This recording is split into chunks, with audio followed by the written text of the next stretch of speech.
Praise the lord. ఈ దినాల్లో Christmas సందేశం ఏ విధంగా సువార్తల్లో చెప్పబడింది అనే దాన్ని మనం ధ్యానిస్తుంటున్నాం. ఈ దినాన లూకా సువార్త ప్రకారం క్రిస్మస్ సందేశం ఏంటి అనేటువంటి విషయం ప్రార్థన చేసుకుందాం. పరిశుద్ధుడైన మా దేవ, మా సృష్టికర్తమైన యెహోవా, జీవాధిపతి యేసుక్రీస్తు పరిశుద్ధ నామమున పాపలో ఉన్నటువంటి మేము మీ సన్నిధికి, కృపా సన్నిధికి వస్తుంటున్నాం.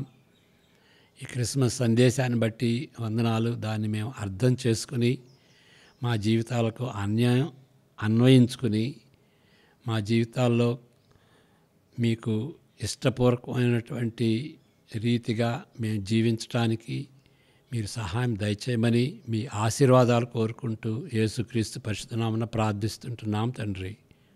ఆమెన్. లూకా సువార్త 1వ అధ్యాయం 46 నుండి 55. దీన్ని మ్యాగ్నిఫికెట్ అంటాం. ఇంతకుముందు మనం చెప్పుకున్నాం లూకా సువార్తలో ఉన్నటువంటి వంశావళి, మత్తయి సువార్తలో ఉన్నటువంటి వంశావళిని దాంతో పోల్చుకుని వాటిని ఏ విధంగా సమర్థించాలి, వాటిలో ఉన్నటువంటి భేదాలని ఏ విధంగా అర్థం చేసుకోవాలి అనేది మనం చెప్పుకున్నాం. ఇప్పుడు దాని జోలికి మనం వెళ్దాం. ఇప్పుడు యేసు ప్రభు కన్యకైనటువంటి మరియమ్మకి పుట్టాడు కాబట్టి ఆ మరియమ్మ గురించి ఆ మ్యాగ్నిఫికెట్ ఆ పాడినటువంటి పాటలను ధ్యానించుకుంటూ మనం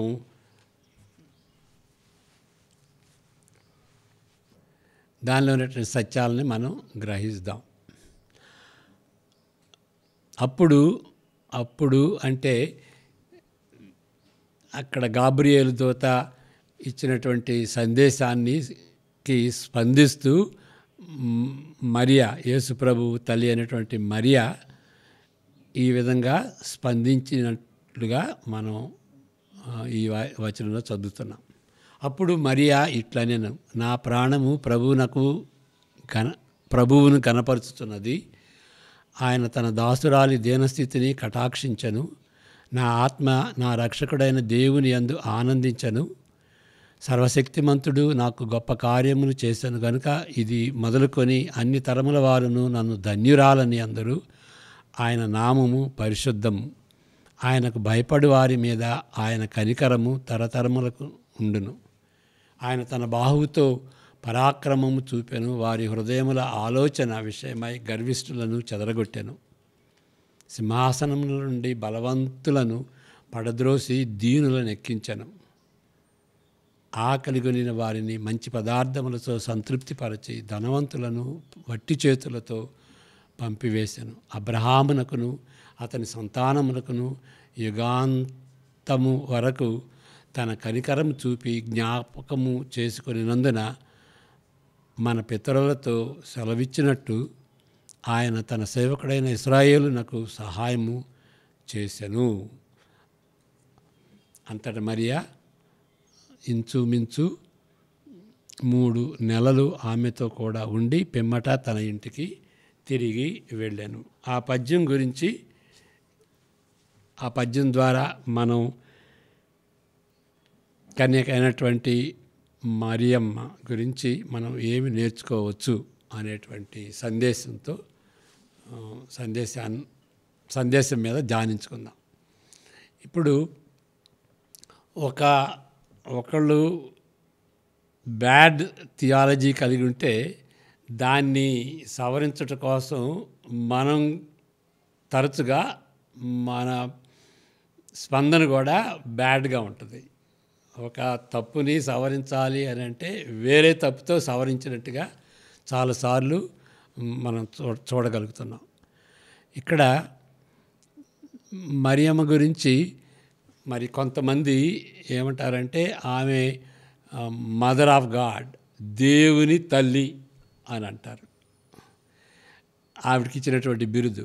రెండవ బిరుదు ఏంటంటే క్వీన్ ఆఫ్ హెవెన్, పరలోకపు రాణి అని అంటారు. ఆ 2 పేర్లు కూడాను బైబిల్లో మనం చూడం. అంతేకాదు మరి ఆమె ఇమ్మాక్యులేట్ కన్సెప్షన్ అంటే ఆమె పుట్టింది పవిత్రురాలుగా పుట్టింది, పాపం లేనటువంటి రాలుగా పుట్టింది. ఆమె ఆమె తల్లి పవిత్రురాలుగా గర్భం ధరించి పాపం లేనటువంటి వ్యక్తిని కన్నది. అంటే ఇమ్మాక్యులేట్ మేరీ అని అంటారు. అది కూడా ఆ ఐడియా కూడాను బైబిల్లో లేదు. మరి ఇంకొకటి ఏంటంటే ఇంతకు ముందున్నటువంటి పోపు ఆయన ఆలోచించి ఒక చట్టాన్ని పెట్టాలనుకున్నాడు. అదేంటి అని అంటే యేసుప్రభుతో పాటు ఆమె కూడా తోటి రక్షకురాలు, కో రిడీమర్ అన్నట్లుగా. అంటే యేసుప్రభు రక్షకుడు, మరియము కూడా ఆయనకు సహాయకురాలుగా ఉన్నటువంటి రక్షకురాలు అనేటువంటి ఆ మూవ్ కూడాను, ఆ ధోరణి కూడా ఉన్నట్లుగా మనం చూస్తాం. అది బైబిల్లో లేకపోవటమే కాదు, సువార్తకి వ్యతిరేకమని మనం గ్రహించుకోవాలి. బైబిల్లో మనం చూసేది ఏంటంటే యేసుప్రభు ఎప్పుడు కూడాను ఆమెకు ఒక ప్రత్యేకమైనటువంటి సంబంధం కలిగి ఆమె ద్వారా వచ్చేటువంటి ప్రార్థనలు కానీ ఆమె రికమెండ్ చేసిన దాన్ని బట్టి యేసుప్రభు ప్రత్యేకమైనటువంటి రీతిగా శ్రద్ధ వహించి ఆ యొక్క కోరికను తీర్చినట్లుగా కూడా అక్కడ లేదు. యోహాను సువార్త 2లో కూడా మనం చూసేది ఏంటి అని అంటే అక్కడ ఆ కానా విందులో కూడాను ద్రాక్షారసం లేనప్పుడు మరి శిష్యులు అక్కడ ఉన్నటువంటి ఆ మేనేజరు, డిన్నర్ మేనేజరు ఏం చెప్పాడంటే మరి ద్రాక్షారసం అయిపోయింది అన్నప్పుడు ఆమె యేసుప్రభు దగ్గరకు వచ్చి అక్కడ ఆ కొరత ఉన్నదని చెప్పినప్పుడు ఆయన ఏమన్నాడంటే నాతో నీకేం పని అని అన్నాడు. ఒక విధంగా మైల్డ్గా గద్దించినట్టుగా. తర్వాత ఆమె మరి ఏం జరిగిందో శిష్యులతో చెప్పింది ఏంటంటే ఆయన ఏది చెబితే అది చేయండి అని తనకు తాను తగ్గించుకుని ఆమె కూడా శిష్యురాలుగా అయినట్లుగా ఆయన ఏది చెబితే అది చేయండి. మరి శిష్యులు అంతే కదా, ఏది చెబితే అది చేస్తారు. ఆ విధంగా తల్లి కూడాను శిష్యురాలు వలె ఆవిడే ప్రవర్తించింది. దాన్ని బట్టి దేవుడు ఆ యొక్క మొదటి సూచన యేసుప్రభు మొదటి సూచన చేసినట్లుగా మనం చూస్తాం. కాబట్టి తల్లిగా ఉన్నటువంటి సంబంధాన్ని బట్టి యేసుప్రభు ప్రత్యేక రీతిగా ఆ ప్రార్థన, ఆ మనవి ఆలకించినట్టుగా మనం చూడం. అంతేకాదు యేసుప్రభు తల్లిని గూర్చి కొంచెం మైల్డ్గా, కఠినంగా, నెగిటివ్గా చెప్పినట్టుగా ఉంటుంది. మరి సిలువ వేయబడినటువంటి సందర్భంలో కూడాను మమ్మీ, తల్లి అని అనకుండా ఆయన గుణే, స్త్రీ అని సంబోధించాడు. ఓకే, యేసుప్రభు శిలువ మరణంలో కూడాను ఆయన చెప్పినటువంటి మాట ఉమన్ బిహోల్డ్ యువర్ సన్ అని స్త్రీగా ఆయన సంబోధించాడన్నమాట. దానికి మనం చెప్పేది ఏంటంటే యేసుప్రభు కాఠిన్యత చూపించినట్టుగా మనం గ్రహించడం అవసరం లేదు. కానీ యేసుప్రభు అంతకుముందు కుటుంబంతో ఉండి తల్లిదండ్రులకి సహాయం చేస్తూ ఉన్నటువంటి ఆ బాంధత్వంలో మరి ఆయనకి తెలుసు ఏంటి, నేను సిలువ వేయబడి నేను చనిపోయినప్పుడు ఇక నేను వాళ్ళతో ఉండను. కాబట్టి ఒకేసారి ఆ విధంగా జరిగితే తల్లికి హృదయ భారం ఉంటుంది. ఆమె హృదయంలో మరి కత్తి దూసుకుని వెళుతుంది అని అంతకుముందు చెప్పబడినటువంటి ఆ సిమోని యొక్క ఆ ప్రవచనాన్ని బట్టి ఆవిడ హృదయం కూడా కంపించిపోయి ఉంటుంది అన్నమాట. దానికి సిద్ధం చేయటం కోసమని యేసు ప్రభు ఆవిడని కొంచెం దూరంగా పెట్టాడు. ఒకేసారి చివరిలో ఆవిడని దూరంగా పెట్టకుండాను తనను కోల్పోయినట్లుగా ఆవిడ భావించకుండా ముందుగానే కొంచెం దూరంగా పెట్టి ఆ విధంగా ఒక విధంగా దూరంగా పెట్టినట్టుగా మనం గ్రహించాలి. అంతేగాని యేసు ప్రభు కఠినంగా మాట్లాడాడు అని యేసు ప్రభు మీద నేరం మోపకూడదు. ఎందుకంటే సిలువలో కూడా ఏంటంటే ఆయన ప్రథమ పుత్రుడిగా తన బాధ్యత వహించి తల్లిని యోహానికి అప్పగించాడు. ఆ గౌరవం చూపించాడు. He took care of his mother. కాబట్టి ఆయన కాఠిన్యత చూపించినట్టుగా మనం గ్రహించకూడదు. ఇప్పుడు ఏంటి అని అంటే మనకి దీని సారాంశం ఏంటంటే ఆమె తల్లి కాబట్టి ఆ బంధుత్వాన్ని బట్టి తల్లిగా ఉన్నటువంటి బంధుత్వాన్ని బట్టి ప్రత్యేకమైనటువంటి రీతిగా తాను ఏ ఫేవరు చూపించలేదు అని గ్రహించాలి. ఎందుకంటే కొంతమంది ప్రార్థన చేస్తారు, తల్లి ద్వారా వెళ్ళినట్టుగా ప్రార్థన చేస్తారు. అప్పుడు తల్లి ద్వారా వెళితే ఇంకా ఫేవర్ చూపించుతాడు యేసు ప్రభు అని.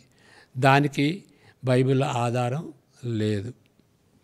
ఇంకోటి ఏంటంటే మత్తయి సువార్త 11:28లో మనం గ్రహించేది ఏంటి అని అంటే అక్కడ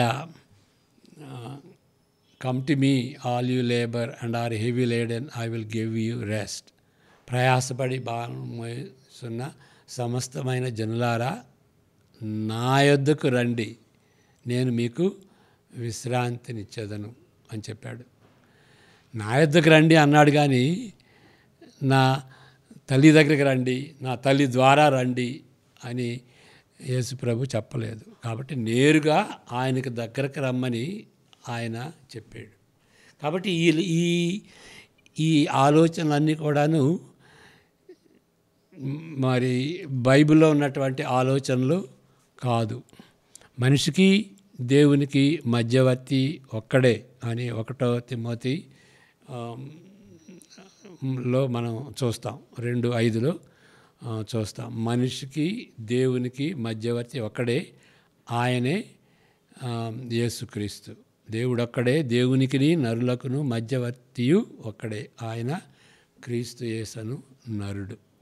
ఓకే, కాబట్టి ఆ విధంగా మనం గ్రహించాలి. అయితే దీన్ని బట్టి మరియమ్మ దగ్గర నుండి నేర్చుకోవాల్సినటువంటి మంచి పాఠాలని మనం వదులుకోకూడదు.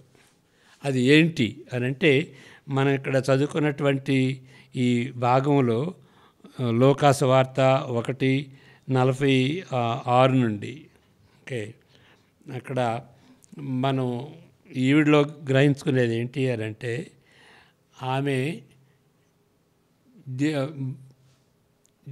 దూత గాబ్రియేలు దూత చెప్పినటువంటి ఆ యొక్క సందేశాన్ని ఆయన నమ్మి, విశ్వాసురాలుగా ఆమెను నమ్మి తను సబ్మిట్ చేసుకుంది, దాన్ని అంగీకరించింది. ఎంతో కష్టమైనప్పటికీ, ఎంతో నిందలకి పాలు కావాల్సినటువంటి పరిస్థితి అని తెలిసి ఉండి కూడాను దేవుని యొక్క చిత్తాన్ని, ఆవిడకి కొంచెం ఆశ్చర్యకరంగా ఉన్నప్పటికీ దేవుని యొక్క చిత్తాన్ని ఆవిడ అంగీకరించింది, సబ్మిట్ చేసుకుంది, లొంగింది. దేవుని యొక్క ఏర్పాట్లకి, దేవుని యొక్క చిత్తానికి, దేవుని యొక్క ఆజ్ఞకి, దేవుని యొక్క వాగ్దానానికి లొంగింది. అది చాలా మంచి మాట. ఆవిడే కాదు, యోసేపు కూడా మరి ఆ విధంగా లోబడ్డాడు కదా. మరి డివోర్స్ ఇచ్చేటువంటి పరిస్థితుల్లో గాబ్రియేలు దూత ఆయనకి కలలో మరి ప్రత్యక్షమై ఆవిడ పరిశుద్ధాత్మ వలన గర్భం ధరించిందే కానీ వేరే మనిషి వలన కాదు అని అష్యూరెన్స్ ఇచ్చినప్పుడు మరి ఆయన కూడా డివోర్స్ ఇవ్వకుండా ఆవిడని చేర్చుకున్నాడు. ఓకే, అంటే ఆమె గర్భం అయిన తర్వాత చేర్చుకున్నాడు. ఓకే, మరి వాళ్ళిద్దరూ కలిసి ఉండలేదు. ఆయన పుట్టేంత వరకు వాళ్ళిద్దరూ కలిసి ఉండలేదని మనం మత్తయి సువార్త 1:25లో చూసాం. కాబట్టి వాళ్ళిద్దరు కూడాను మరియ కానీ యోసేపు కానీ దేవుని యొక్క చిత్తానికి లోబడ్డారు. అది మనం ఆవిడ దగ్గర మరియ దగ్గర నుండి మనం నేర్చుకునేటువంటి పాఠం. రెండవది ఏంటంటే ఆమె చాలా కామ్గా ఉన్నది. అలాంటి పరిస్థితుల్లో గందరగోళ పడలేదు, వేదన పడలేదు, చింతపడలేదు, కామ్గా ఉన్నట్టుగా మనం చూస్తాం. ఓకే, లొంగి కామ్గా ఉన్నది. మరి బిలీవర్కి ఉండాల్సినటువంటి లక్షణం అది. దేవుని సర్వాధికారం క్రింద కొన్ని విషయాలు జరుగుతున్నప్పుడు మన బాధ్యత మనం చేసినప్పటికీ కొన్నిసార్లు మనకి అందనటువంటి పరిస్థితులు, మనం చేయలేనటువంటి పరిస్థితులు సంభవిస్తాయి. అప్పుడేం చేయాలి? కామ్గా ఉండాలి. బిలీవరు ఆ విధంగా ఉంటాడన్నమాట. నేను చేయాల్సింది చేశాను, దేవుడు సర్వాధికారి, ఆ సర్వాధికారంలో ఈ పరిస్థితి ఆ పరిస్థితి ఎదుర్కొనవలసి వచ్చింది అని నెమ్మదిగా ఉంటాడన్నమాట. ఆ యొక్క సమాధానం కలిగి ఉంటాడు. అంతేగాని మరి అవిశ్వాసిలాగా జుట్టు పీక్కోవటం, చెమట పోయటం, గందరగోళ పడటం అది చేయడు. ఆ పరిస్థితుల్లో ప్రార్థన చేసుకుంటూ దేవుని యొక్క సర్వాధికారాన్ని నమ్మి ప్రార్థన చేసుకుంటూ మరి ఆ సమాధానాన్ని కలిగి ఉంటాడనమాట. అలాంటి సమాధానం మరియమ్మకి ఉన్నట్లుగా మనం గ్రహించాలి. ఇంకొకటి మనం గ్రహించాల్సింది ఏంటి అనంటే ఆమె దేవుని యొక్క నమ్మకత్వాన్ని ఆవిడ ప్రశంసించింది. ఏంటంటే ఇక్కడ మరి తాను దయాప్రాప్తురాలు, నీతిమంతురాలు అని మరి అంతకుముందు ఆవిడ గురించి విని ఎలిజబెత్ 2 సార్లు చెప్పింది, నీవు వచ్చి నాకు గ్రీటింగ్ చెప్పినప్పుడు నాలో ఉన్నటువంటి ఆ బిడ్డ గంతులు వేసింది అని, నువ్వు చాలా బ్లెస్డ్ పర్సన్, నువ్వు ఆశీర్వదింపబడినటువంటి వ్యక్తివి అని 2 సార్లు మరి ఈ ఎలిజబెత్ చెప్పినప్పుడు ఆవిడ మరి గర్వపడలేదు. ఆవిడ గర్వపడకుండా ఇది నాలో ఏమి లేదు, ఇది దేవుని కృపను బట్టి కలిగింది, నేను దీనురాల్ని హెచ్చించాడు దేవుడు అని తనకు తాను గర్వపడకుండా దేవుని యొక్క నమ్మకత్వాన్ని హెచ్చిస్తూ ఆవిడ దేవుణ్ణి స్తుతించింది. కాబట్టి అంతేకాదు, నా ప్రభువు హీజ్ మై సేవియర్, నా రక్షకుడు. 48వ వచనం, నా ఆత్మ నా రక్షకుడైన దేవుని యందు ఆనందించను. నా రక్షకుడు. ఇప్పుడు ఆవిడ అంటుంది రక్షకుడు. మరి ఆవిడ పాపం లేనటువంటి ఇమాక్యులేట్ పాపరహితురాలైతే నా రక్షకుడు అనేటువంటి మాట దానికి అతకదన్నమాట. ఆవిడే అడ్మిట్ చేసుకుంది, ఆయన నా రక్షకుడు అని.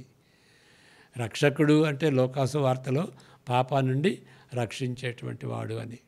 కాబట్టి ఆ విధంగా తానే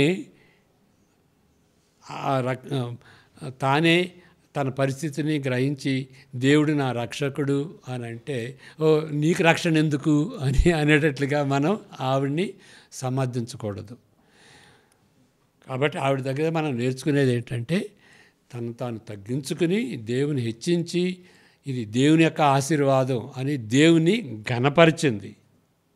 అది దేవుని ఘనపరిచింది. నా ప్రాణము ప్రభువును ఘనపరచుతున్నది. ఆ విధంగా మనం కూడా దేవుని యొక్క కృపను బట్టి, దేవుని యొక్క ప్రేమను బట్టి, దేవుడు మన ఎడల చేసినటువంటి మేలును బట్టి దేవుని ఘనపరచాలి అనేటువంటి సత్యాన్ని మరియమ్మ ద్వారా మనం నేర్చుకుంటాం. దేవుడు మరి మనల్ని దీవించునుగాక. ఈ క్రిస్మస్ దినాల్లో ఆమె వలె మనం దేవుణ్ణి ఘనపరచుదాం. మన పాటల ద్వారానే కాదు, మన జీవితం ద్వారా దేవుని ఘనపరచుదాం. Thank you. God bless you.